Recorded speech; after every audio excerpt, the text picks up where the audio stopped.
I heard the stories of the storytellers, telling the stories people wanted to hear. Everyone finds the narrative that matches the narrative they already know and want. It wasn't that I didn't want to share the truth. It wasn't that I feared the response. It was that I no longer believed in a truth. One man, Justin's son, versus one reluctant community, Steem. Many narratives. Whose side are you on? Well, listen to the next episode of the Rectified Radio podcast, and we'll help you decide. Welcome to Rectified Radio. From the latest in crypto news to educating the public, we aim to fight FUD and have fun talking blockchain. Fun segments, interactive guests, and more. This is Rectified Radio. Powered by ViberVid. What's going on, everybody? Welcome to Rectified Radio. We have another episode for you today. Welcome, Krish. How you doing, man? I'm doing good. How are you doing? And how's everyone doing today? This whole Steem and Tron debacle can really, probably eat up 3 or 4 hours of our time. I'm going to go talk about it later with Crypto Tone and on a live stream, but we definitely have to address it on this podcast. Yep. I was talking about it with my girl, and this took forever for us. So first of all, it's about, just Justin's son as a person and the way he does business. The second thing is all his acquisitions, like he bought, I think, BitTorrent, he bought Wink, he bought a part of Steemit. It's either a part or the whole thing. He bought a part of what was the name of the exchange that he bought? Poloniex? Yep, Poloniex. He bought that. So it's just been a bunch of, buys from Justin, and he's trying to control all these companies at the same time. So, you know how it all started, right? The Steem. Yeah. I mean, he bought Steemit Inc., which owns like a good percentage. And because Justin has what's a word I can use? He doesn't have the best reputation in regards to some people. The Steem community just freaked out because they see the negative side of him. Whereas you and me, we can see the positive and negative side of him. They only see the negative side of him, and they acted in hostility. And it's kind of funny that Justin called them hackers. I thought that was pretty funny. But the reality is Justin bought Steemit. I think his intentions are good. Whether they're going to work or not, I think the intentions were good, but the Steemit community was worried, like, what is he going to do with these coins? All these other projects he's got haven't really done anything. He's known to pump and dump. So that's what they did. They went ahead and created the soft fork and kind of forced Justin's hand there because they pretty much froze what he had just bought. Yeah, and it's a DPoS, so it's also a proof of stake, delegated proof of stake like Tron. For those of you that don't know, and it was created by Dan Larimer, who also was one of the big guys, I think, in Ethereum. I'm not sure about Ethereum, but I think he was, and I'm definitely sure that he created BitShares. EOS, right? Yeah, he's in EOS too. Yeah, he's in EOS right now, and he did BitShares, BTS coin, and Steemit before EOS. So he goes on, like, with the delegated proof of stake, and these platforms, like, once he left Steemit and BitShares, they became extremely decentralized. I mean, there was no incentive for people, most people just dumped, and people who used it and, they developed it were actually like the actual real users or supporters, you might say, of these platforms. So it would make sense why they were mad at someone like Justin coming in and buying a big portion of their, a portion of their coins and, taking control of the freaking blockchain itself. I don't know, like how else could he have done it? Right, because that's a good thing, because I mean, you've got his reputation and what everyone knows about him. So that's probably what caused them to act the way that they did. But what could he have done differently? I don't know. Like, I see Steem community's perspective and I see Justin and Tron's perspective. Like, I don't think any of them are wrong. It almost becomes a question of, the integrity of decentralization Yep, that's the next versus, argument. trying to progress a blockchain to mass adoption. And that's what the real conversation should be about. But what could he have done? He said he was going to pretty much have a conversation with the Steem community, even inviting them to San Francisco for like a town hall meeting. Like, what else you want to do? Like, he doesn't want the coin to do bad. He doesn't want to just, I mean, I can't speak for him saying he doesn't want to just pump and dump it. But as far as I know, Steem is got a really good community, but at the same time, there's nothing going for it. It's complicated to use and they're not set up for mass adoption. So Justin coming in, I think, was a great move. Yeah. So Steem was kind of big in 2017. I think I started posting on it and it just kind of disappeared over the last 2 years. The value of the token went to nothing. Bro, yeah. It's complicated to use, man. Like, I tried signing up for it and it was a pain in the butt and I just never used it. Ever used it. I think I have the private key like saved somewhere, but it just doesn't seem attractive to me. And I think with the influence that Tron has, I think they could have propelled it, but who knows what's going to happen now. But in regards to, what was right and what was wrong, what type of view do you think we can present to everyone that is neutral? Because every single person I've seen on Twitter, and this has been everywhere, has a narrative, is playing sides, either Tron side or Steem side. What's the most neutral way that you think we can put it? I think Tron's side would be, or Justin's side, if we were to like take his look at it from his perspective, I guess, would be, this guy was just, his funds were frozen and they soft fork it, right? And legally and he did consult with his lawyers from what he's tweeted. He has the right to claim his funds. And Steem, the community is more like about, I guess, decentralization, where if the governance or the majority of the votes want to do something, they are able to do it and they should be able to do it. But I don't know, I kind of want to take Justin's side on this thing. I'm kind of leaning a little bit towards his too. Yeah, I cannot help it because I think about decentralization and all that, but even then, even if you're talking about, okay, so we have more coins, so we get to vote and fork this chain and freeze this guy's funds, then he did the exact same thing, didn't he? Like, he used all the power that he had, and he got his friends to vote for him, and he took control of the chain. Exactly, fair is fair. Now, another argument that I'm seeing, and I was discussing with my friend who actually lives here in Texas too, Bitcoin 2140 on Twitter. Shout out to him and his website, by the way. Nice guy. And he's saying that, it's messed up that, Binance, Huobi, Poloniex, whoever was involved, used customer funds to be able to make this move. But then again, I had to say, if it's on the exchange, most of the time people don't care. Like that's the same thing with our dollars. What is Chase and Bank of America doing with our dollars while it sits in our account? We know. And do we do anything about it? No. Most of us don't care. As long as when I go withdraw my $100 from my bank account, as long as I can withdraw that, I'm happy about that. Yeah, and it's the same thing in a centralized system. You're content as long as things work well. Exactly. And even if you do know about voting and you care, then you, like, by leaving your coins on the exchange, you already gave your vote to Binance. And it's a delegated proof of stake, right? It's kind of like keyword delegated. You are delegating your coins.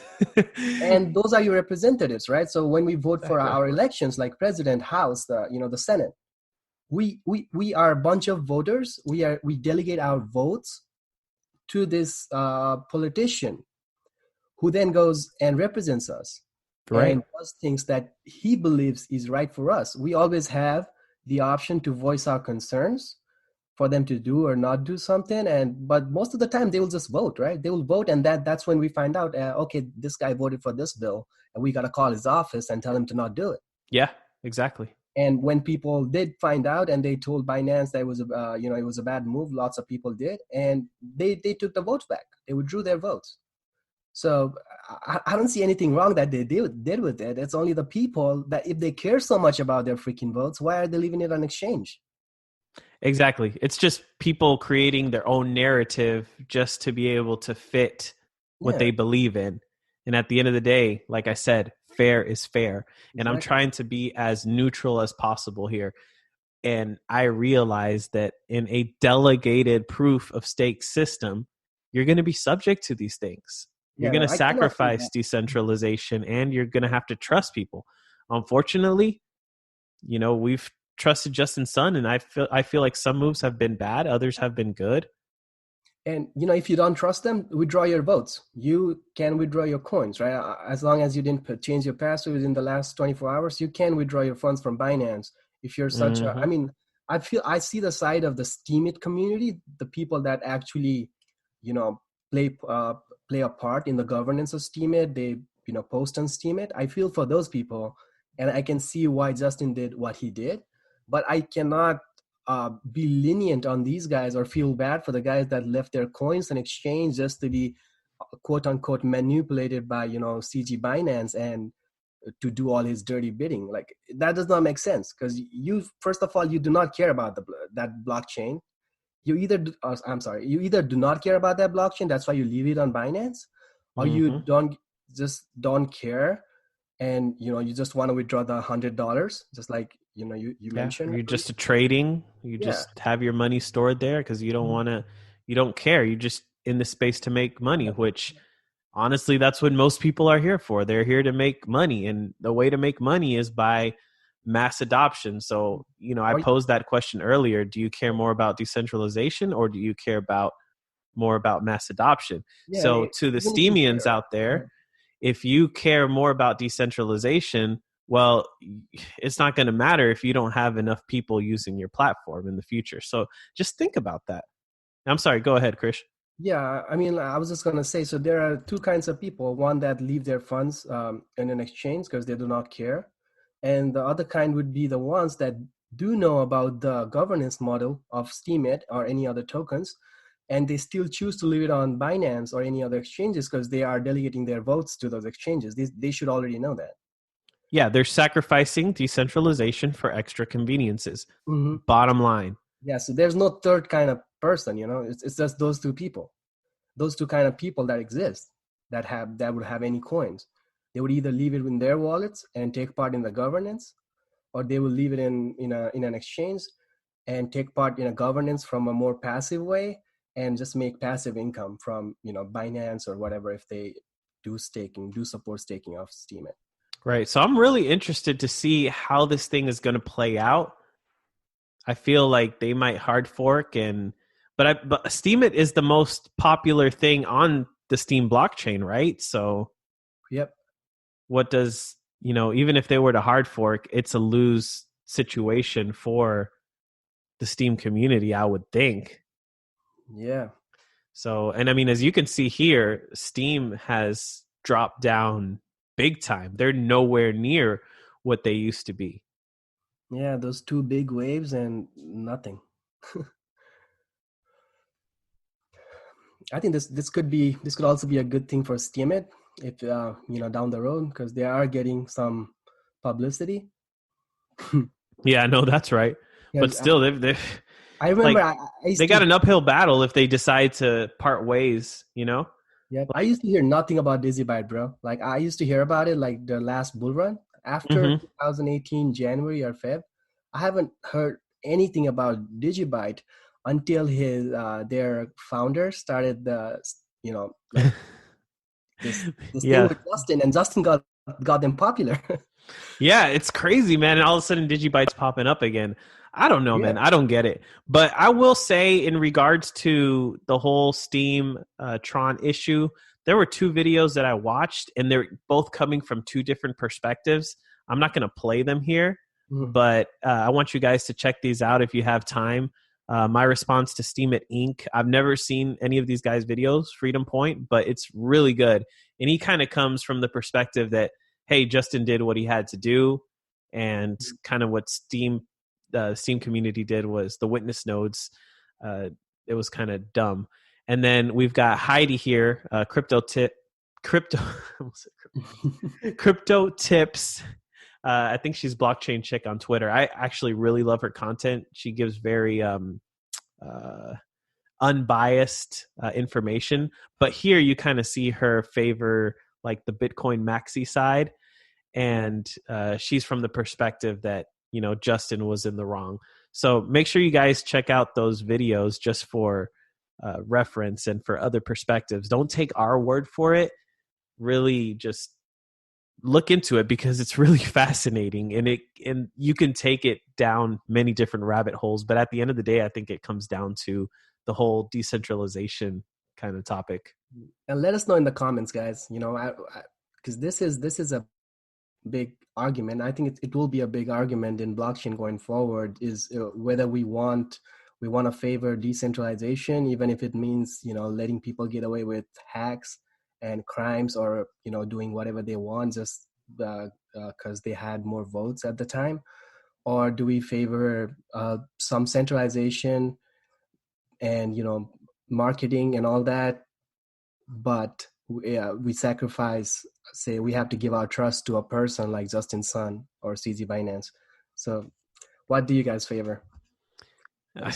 Yeah, if you were to ask me that personally, I'd be like, I don't know.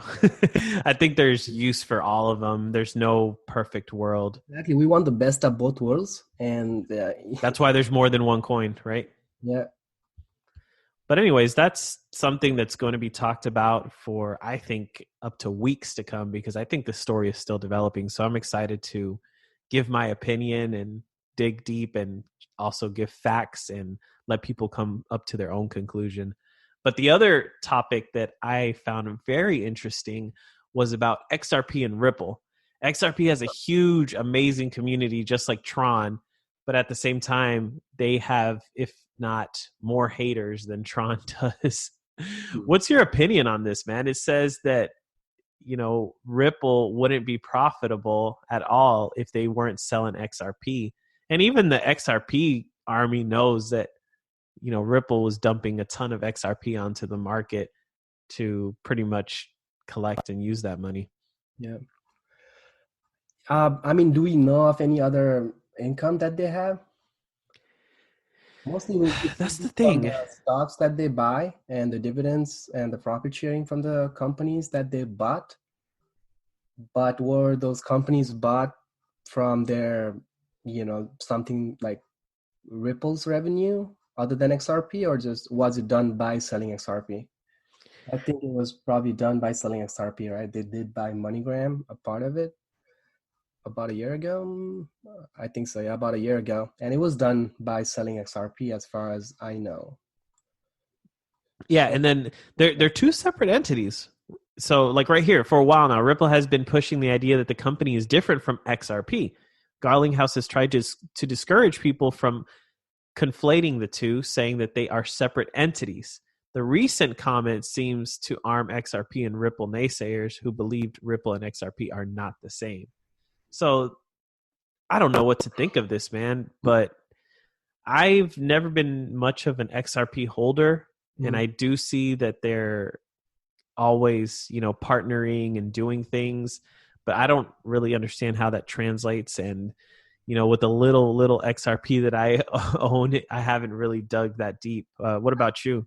I buy it just for the hype. So whenever it starts pumping, a bunch of people come out and they start shilling it everywhere, and that's why I buy it.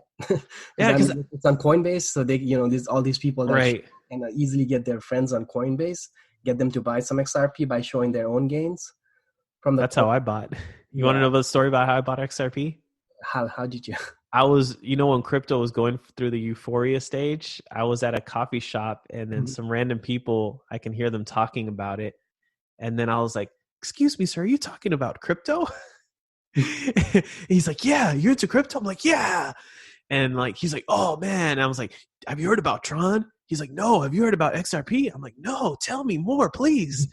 And I actually, that was one of the few coins I actually made a little bit of profit on during that crazy bull run. But I haven't really dug deep because I'm, more interested in the DApp space and then just traditional kind of problem solving Currency, right? things. Yeah. Yeah. Hmm. Problem solving projects in the blockchain space. Yeah, I'm extremely into those too. Like the 3.0 platforms, Web 3.0. I was in EOS, Tron. I was in BitShares. I was in Steemit for a little bit in 2017. Like a bunch of my investments have just been on those dApps, smart contract platforms. But XRP, I think if I was a holder, I would like to see Ripple do more things.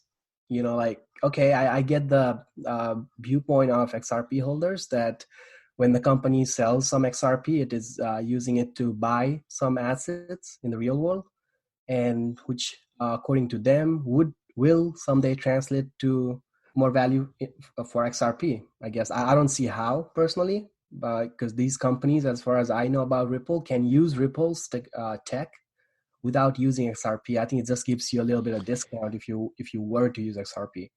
Yeah, that's the weird thing because I don't really hear any banks talking about using XRP. No, Like when I always thought, when I was a noob, I was like, oh, XRP is going to be used for wire transfers or something. yeah, Like that's honestly what I thought. So apparently that's not what it's all about. But I'm sure I have a lot of friends in the XRP community, and we should probably have them on because maybe they can educate us more in yeah. regards to what they're doing and really get some more information. But And if you are XRP guy and you're listening to this, please comment so we can invite you to the show and we can talk about it. We're not against XRP. We're just trying to figure out how Ripple growing its assets in the real world would somehow grow the value of XRP. Because based on what we can see, happening in the market is a large number of tokens or coins always get unlocked every month, and now I think it's twice a month, half the amount. jeez. Yeah, so I mean, I do get that they don't sell them all the time. They do send it back to the escrow, whatever's not used, and sometimes they send the whole 100% back to the escrow. But we do know that that's being sold, at least some in some months, to fund their ventures or fund their operations. So how is that helping the XRP holders? All from a general perspective, if I were to just look into it, I would see a company dumping coins on its investors, on its crypto investors, who do not own a single part or any part of the company Ripple itself, and these people keep buying and holding bags of the company and shilling for them. Okay, how does that help? Yeah. And that's from a general perspective. I'm not hitting on it. I'm not loving it, but all I can see is that I don't see XRP growing. I don't see MoneyGram coming back and saying, "Oh, Ripple bought all these, all these stocks from our stocks, and they own a part of us, so we're going to start using XRP." I know Ripple's a good tech itself, but due to all the volatility in crypto, why would banks say use, even if they get 25% discount or 50% discount in fee Exactly. XRP? Is it really worth it for them? Because they transfer trillions of dollars. The discount is worth it, but is the volatility, the risk of a volatile asset used to make those transfers worth it against the discount? Right. I agree. 1,000 quadrillion %. So, yeah, man, I want to take a quick second just to give a shout out to our sponsors, CryptoBantam.com. I'm looking here. They've got some gear for Vibravid and Beatscoin that's going to be updated, but they've got tons of stuff, whether you're in the Tron community or you're with us in Beatscoin. And is that are those? I think I see some new ones. I didn't see those ones before. I think this hat is new. Yeah. I honestly, I'm not feeling the Vibravid. Like, I think we need to upgrade there, but pretty soon we're going to have some new things. And dare I say, maybe some rectified merchandise. Oh yeah, we should So give those away. yeah. I mean, if they don't buy it, we'll have to do. Yeah, We'll that's have what we to have give to it away. do. Yeah. So yeah, I just want to take a minute to shout out Tom over there at Crypto Bantam. They've got a great website. I think it's the best crypto type attire, like not only for projects but for different types of coins, like general crypto stuff. So Especially the price, man. The price is not so high. I mean, yeah, man, like you see some places charging like $30 for like a Litecoin shirt. yeah. Here it's reasonable, 22 to 24, and then you can buy in crypto easily right away, or you can pay in your debit or credit card. So make Yeah, sure you you guys try check to them go out. to you try to attend, like, do anything with crypto. It's always priced so high. All these conferences. You're just going in there. Like most of the times they're not even Yeah. giving you free drinks, or they give you a lot of things for $1,000, $2,000 for entry. Like, but you don't get nothing. You're just looking around. Dude, okay, yeah, let's finish up our podcast talking about crypto conferences, because I know many will be able to relate to us. I would say if you're going to spend $500 on a crypto conference, you might as well spend $500 on cryptobantam.com and get yourself some nice crypto swag. Because when you go to these conferences, have you ever been to any, first of all? Like, Yeah. Krish?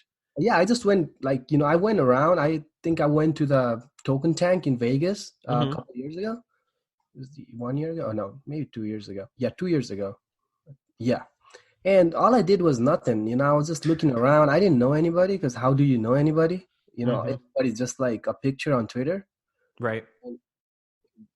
Even if I did know some people, it's not like I was just going to be the best of friends with them just because I commented on their Twitter one time.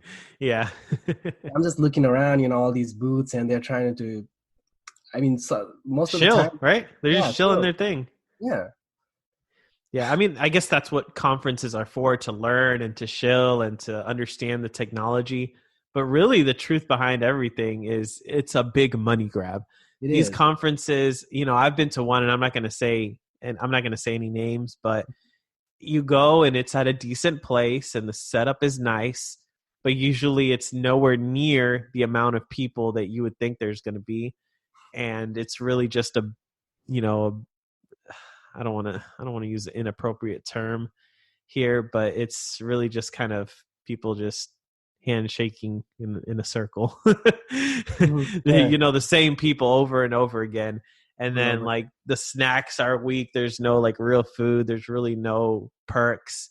Even the last time I went, I got one of those shapeshift keys thing that's kind of like what's it called, like kind of like a ledger. Oh, That the was one, pretty cool. yeah, Keep Key. Yeah, Keep Key. I got a Keep Key for free, and I never used it, but I've got it. Like that was nice. Oh, that's a good one. Yeah, that is a good wallet. But usually, what you'll see on the TV, or not on the TV, what you see on the camera and things like that are just hyped, because you can make anything look awesome with video. Dude, if anything, they should be paying people, or getting people for, like regular people like us. We should just be able to go there. They should be inviting us, because all these Yeah, companies. let's make it fun. Let's make it fun. Like there's so like the last one we went to, another one that we went to, we made it fun. We had an after party. We had Thizzle over there and celebrating the release of his new album, and we played it on Vibravid. That was cool. But Yeah.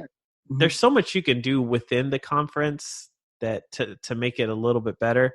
But a lot of these, they're just, don't waste your money. Because they get sponsored from the companies, that the booths that that go there, the companies, they would be the ones paying the money to advertise their product to the people that attend the show. So Exactly. Okay. Let's do the math here, guys. Let's why do the are you math. double dipping? Yeah, let's do the math. All right, you get a venue. It's probably, let's say the venue cost you, 5 to 10 grand for the day, but then they get these sponsors and they're charging, 10, 20 booths or tables. They're charging anywhere from 2 to 4 grand. Then if you want to speak on the conference, they're charging these projects, 5, 10 grand. 3-4 Bitcoin, and then they'll pay for a couple people to come who are quote unquote influencers or whatever, and at the end of the day, they sell a bunch of tickets, but they really made all their money off of these sponsors who are going with the hope of being able to shill their project when in reality it's just a bunch of the same people going. And if you can get more people attending the conference, you probably get more sponsors for next time, right? You make it more fun. Yeah man, I almost want to challenge ourselves. We should throw one like in Austin, get some entertainment, man. Get our boy Dill on there, Crypto Rich. Get Little Bubble on there, little Bubble on there, because he makes awesome videos and he'd be good entertainment. And there's so much more that you can do to make the whole blockchain conference fun and worth it. And just make it like $5 entry, just to filter out whoever just wants to come in. Like, so say you have to pay $5 in Bitcoin, so you have to be in crypto, and you just have to pay $5 to come in, and you get a free snack or something. That's true. Yeah, you charge $5 to $10 in Bitcoin, and if you pay in Bitcoin, and if you want to pay in cash, it's like $25. So then we really know who's really wants to learn about crypto and things like that. Crypto, and you come in and you just enjoy your time. You look at a bunch of projects, you learn about them, you get chilled, you maybe buy some tops, but who knows. Maybe get some T-shirts and stuff and some goodies, some snacks. But the money can be made just from the sponsors. And more people we have, like do say you are doing it for the first time, the more people you have this time, the bigger the companies would want to come next time, and they'll be bidding for the spot. And you're making even more money. So I don't see the whole point of double dipping and making things so expensive just because it's crypto. It's almost like when you try to buy an iPhone charger versus when you try to buy a Samsung charger or Android charger. It's always like, they want the cost of like the iPhone charger is always more, is what I've noticed. Yeah. And then if you, I see what you're saying. Yeah. But the phones cost the same. So it doesn't even make sense. I mean, people in crypto also make money by, hard work or trading, which takes tons of their time, their sleep. So it's all hard-earned money, unless you mined it in 2010, went in a coma and woke up in 2017. Otherwise, even if you just mined or bought in 2010, it's not like you made easy money. I mean, think about it. So you mined Bitcoin when it was 10 cents. When it went to $1, that's like 10x. Yeah, you're probably you sold. Yeah, don't how lie. How much would you have to control yourself to not sell then? And how about $10? How about 15, 20, 100, 1,000, 10,000, 20,000? That's how much, the amount of self-control it takes for you to be this crypto guy from 2010, or like a nerd who mined in his mom's basement or whatever, to be able to hold those Bitcoins all the way to 2017's December to see the 20K. It's hard work. What I was trying to say is it's hard work, and things should be priced fairly. If you're trying to do a conference or anything related to crypto, you should be like Crypto Bantam, who put things out there, then they are crypto related, and they know the people who are gonna shop in their store, have crypto, are in crypto or have crypto or both, but they still price their shit pretty fairly. That's where way to bring it back around to Crypto Bantam. I was like, how did we start talking about this in the first place? Yeah, it's because merchants like Crypto Bantam give fair pricing on their crypto stuff. Yeah, that's hilarious. I didn't even realize how we got into this conversation. Because I saw their price and I was like, everything's crypto is so expensive. It's almost double, triple, quadruple the price that it should be in the real world. And that's when the thing started, and I thought about the conferences, and we started talking about that. Yeah. See, we're legit, man. If you want to sponsor with us, we will talk about you, and we will convince people why they should go with you. Yeah, we won't sponsor you if we don't like you, though. If you're just like, money grab, if you're a crypto conference that charges people shit tons of money and also charges the sponsors or the projects that want to be there, you're just double dipping. We won't shield for you. Nope. Anyways, man, we'll leave it there for today. Yep. I enjoyed having this conversation, and I think we're definitely going to be able to expand on it once there's more development in regards to Tron. I know we have a live episode planned with our family, our team members over at Vibravid, because we have a lot of advancements going on there. So we'll be doing a live stream soon there. So for those of you who follow us in what we do with BeatsCoin, thank you so much for your support, and stay tuned for the live stream that we will be doing really, really soon. Yep. And we are also going to talk about coronavirus, not the virus itself, but what it does to the markets and what it's doing to the market right now. Oh yeah, we were supposed to talk about today. Yeah, but we got into the whole conference thing. But that's fine. It's going to keep developing, so we'll have more content to talk about. So that's great. Yep. All right, guys. Peace. Welcome to Rectified Radio. From the latest in crypto news to educating the public, we aim to fight FUD and have fun talking blockchain. Fun segments, interactive guests, and more. This is Rectified Radio. Powered by Vibravid. I'm just about that action, boss.